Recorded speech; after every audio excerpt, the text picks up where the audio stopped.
समीकरण क्या बनेंगे? We will be hearing from our next speaker, Vinoj Sevlam. तो तमिलनाडु बीजेपी के स्टेट सेक्रेटरी और पूर्व भारतीय जनता पार्टी युवा मोर्चा तमिलनाडु के अध्यक्ष विनोद सेल्वम हमारे बीच आ चुके हैं. विनोद, बहुत बहुत स्वागत है आपका. तालियों से इनका स्वागत किया जाए मंच में for the battle for Tamil Nadu session. और इस सेशन का संचालन करेंगी न्यूज़ की senior executive editor Megha Sharma. तो मेघा, मैं मंच आपके हवाले करता हूं. थैंक यू उदय. आप सबका बहुत बहुत स्वागत है इंडिया न्यूज मंच पर. मैं हूं मेघा शर्मा और हमारे साथ जुड़ चुके हैं Vinod Selvam, state secretary Tamil Nadu BJP. A huge welcome to you to India News Manch. Thank you, ma'am. You know, we're talking about elections 2026. In March 2026, elections are going to take place in Tamil Nadu, along with some other important states in the country. I want to dive deep into the big controversy that has been playing out on national platforms. It is the Deepam Rao issue that has been raked up. Impeachment of the Madras High Court judge. There have been questions that have been raised by the India bloc that has brought about a motion in the parliament for the impeachment of the judge. They have spoken about how the Deepam controversy is a biased judgment that was given, favoring a ideology of a particular political party. Obviously, they are taking aim at the BJP. How the judge was not transparent, he was not biased, and he was causing communal disharmony by bringing out that judgment. How does the BJP defend itself? See, the entire Tirupparangundram issue, I'm not too sure of how many people in the north are aware of this temple. It is believed to be the first house of Lord Muruga, who is very revered in the south, the son of Lord Shiva. And it is in the same place as, I'm sure that everyone must be aware of Madurai, the holy city of Madurai, and Tirupparangundram is situated very much there. I'm thankful to DMK that now more devotees from the north, when everyone gets a chance to visit Madurai, should also visit Tirupparangundram. It's a beautiful temple on a hillock. But the issue right now which is erupted is purely politically motivated by the DMK, only keeping the election in mind. And this is not the first time that the DMK has meddled with Tirupparangundram. A few months back, an effort was made to rename the entire hill as Sikandar Hill, claiming that there is a mosque on top of the hill. Now, I don't want to get into the issue of when the temple came or when the mosque came. I don't want to get into the issue of when Hinduism started to become into practice and when Islam came to start into practice. But if the records are to be believed, then the temple has been there from time immemorial. It dates thousands of years back, whereas the mosque was built a few hundred years back. So, saying that the temple, the entire hillock should be named as Sikandar Hill itself is a very politically motivated statement which is supported by the MPs of the DMK alliance. In fact, the MP from Ramanathapuram district went up this holy hill and he consumed non-vegetarian and made a video of that and put that out. Now, all these are just methods of the DMK to appease themselves with certain sections of the voting population, because they are very aware that at this point of time, they are at the losing end of things. So now consolidation of vote bank is the only way, and causing communal harmony is the only way, disharmony is the only way. The DMK believes that they can win this election again. And they are going to any extent to do that. When the Sabrimala row came up and an order was given against the beliefs and faiths of the temple, women were allowed to climb up the temple. Though women are not practicing it, because whatever the court says, people deep inside have certain beliefs which they still follow. But the court gave an order which was against the beliefs of the temple. No one went to court.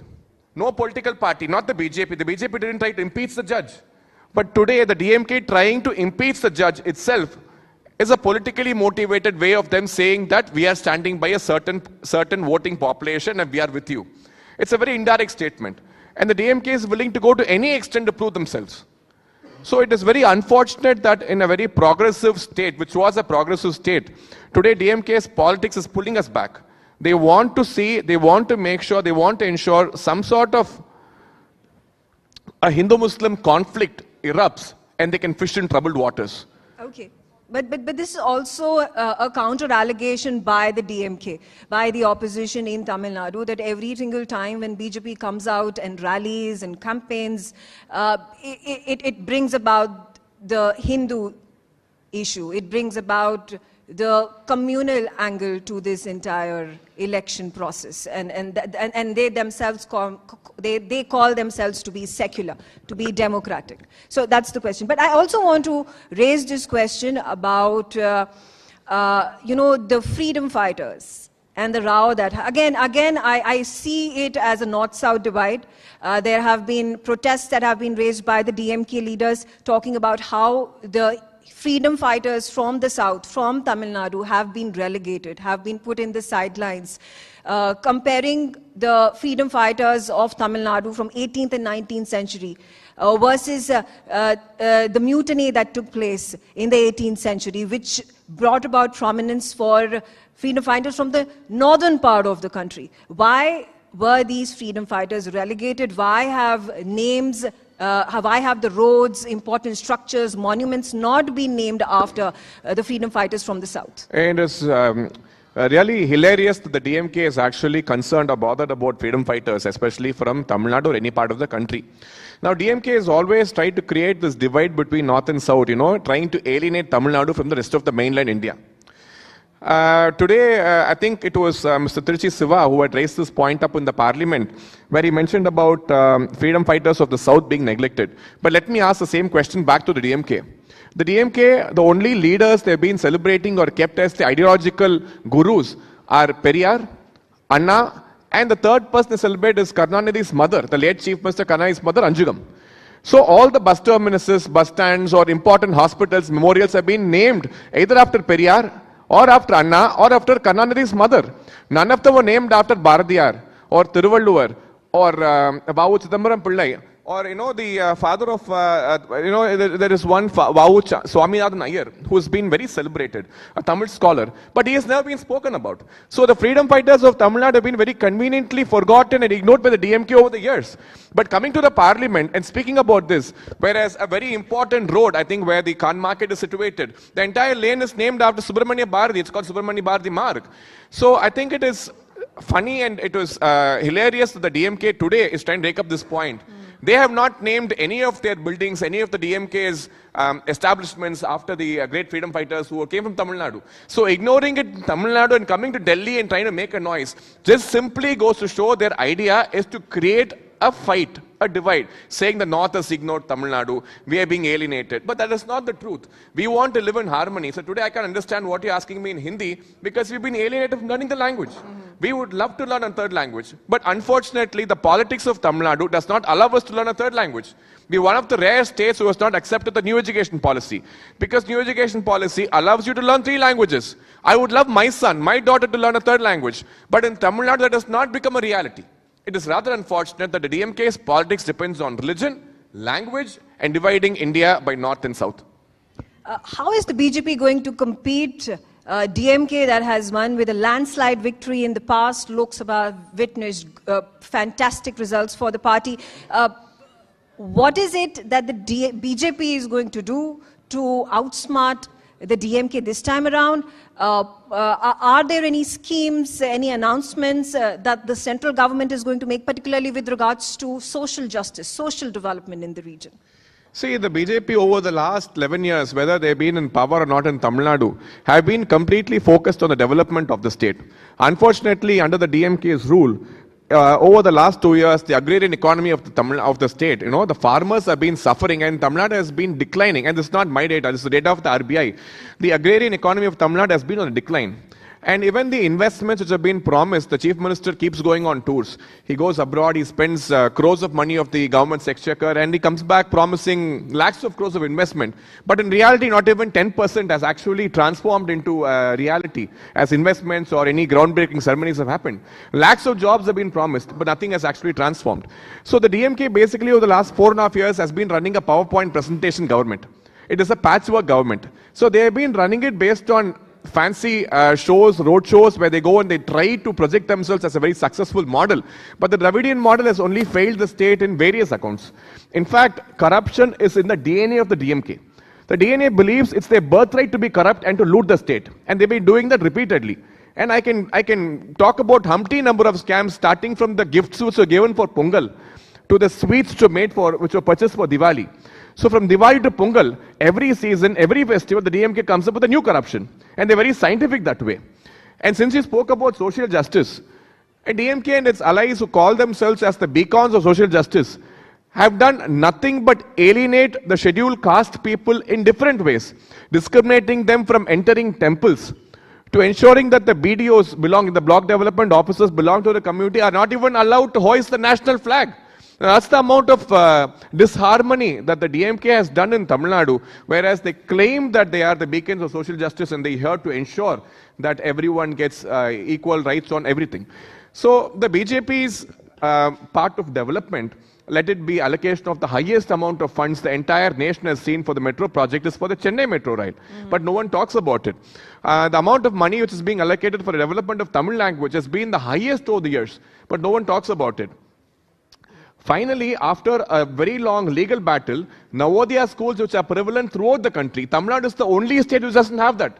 Now the Supreme Court has finally ordered that the Navodaya school should be started in Tamil Nadu immediately. Now that's the kind of disconnect we have with the mainland other states which are benefiting out of the central government projects.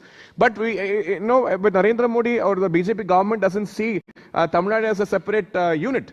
The highest number of beneficiaries of the Mudra scheme of the Prime Minister are from Tamil Nadu. Over 10 lakh houses have been built under the Awas Yojana scheme in Tamil Nadu. So you take any central government scheme, Tamil Nadu seems to be the highest beneficiary. But still the DMK tries to put sticker label on all these schemes and say, okay, we are the ones who brought this, we are the ones who gave it to you.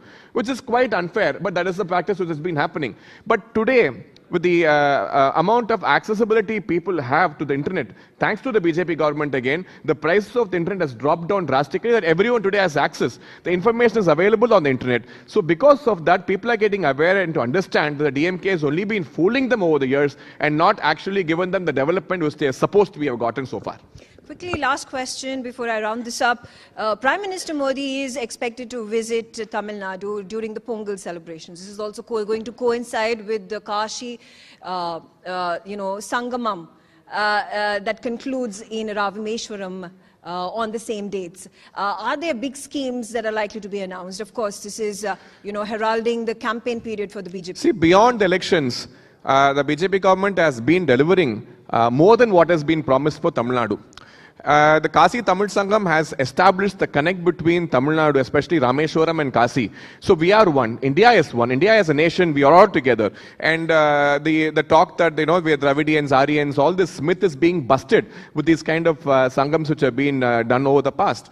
And I think that the Prime Minister coming is only going to increase the aura and it is going to deliver better results for the people, and BJP is not promising things on paper, but actually delivering it on ground, on field. And I'm sure that this Pongal is going to be more special than any other Pongal we have celebrated, and we are more than thrilled and happy to welcome the Prime Minister. And we all know the love he has for the Tamil language. He made sure that the Sengol, which was a symbol of the Cholas, has been instilled in the new parliament. It's a matter of pride for people from Tamil Nadu that the Prime Minister speaks so much about Tirukkural in every country he visits. And we are thrilled to welcome him to the Pongal festival, which is the identity of the South, especially for Tamil Nadu. And I'm sure it's going to be a great occasion. All right, thank you very much, Vinoj Sevlam, for joining me. A huge round of applause. And of course, we are going to be watching it, bated breath, the Tamil Nadu elections, one of the most important states. Whether the BJP is going to make a stronghold in that region remains to be seen. Thanks a lot. हम अग्रिम बधाई भी आपको देते हैं ये त्योहार के लिए। विनोद, बहुत बहुत शुक्रिया हमारे संग जुड़ने के लिए।